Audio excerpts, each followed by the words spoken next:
1973-cü ildə tamamilə sağlam olan 8 nəfər şəxs ABŞ-dakı psixiatrik xəstəxanalarına daxil olur. Onlardan heç biri xəstə deyildi. İçəridə heç kim fərqinə varmadı.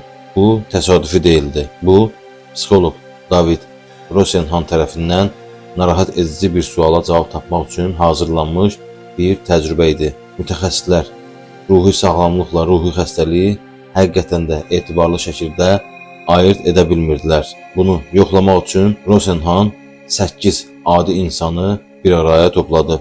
Bunlardan rəssam, evdar qadın, pediatr, aspirant və digərləri var idi. Bunlar yalnız bir şey haqqında yalan danışdılar. Səslər eşitdiklərini dedilər. Cəmi 3 söz: boş, exo, bum. Bu kifayət idi. 8 nəfərin hamısı xəstəxanaya yerləşdirildi. Xəstəxanaya daxil olduqları anda onlar yalan danışmağı dayandırdılar. Normal davrandılar, əməkdaşlıq elədilər, evə buraxılmalarını istədilər. Heç biri işə yaramadı. Hər normal davranış bir simptom kimi yenidən şərh edildi. Qeydlər aparmaq, obsessiv davranış, səssizcə gözləmək, patoloji diqqət axtarmaq, nəzakət, xəstəliklə uyğun nəzarətli davranış kimi qeydə alındı. 7 nəfərə şizofreniya, 1 nəfərə manik depressiya diaqnozu qoyuldu.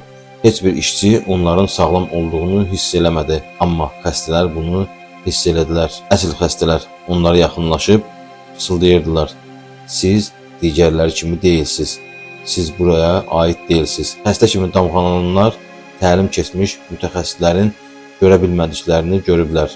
Rosenhan dəli yerlərdə sağlam olmaq haqqında əsərini nəşr etdirəndə psixiatriya dünyası qarşılıq içində idi.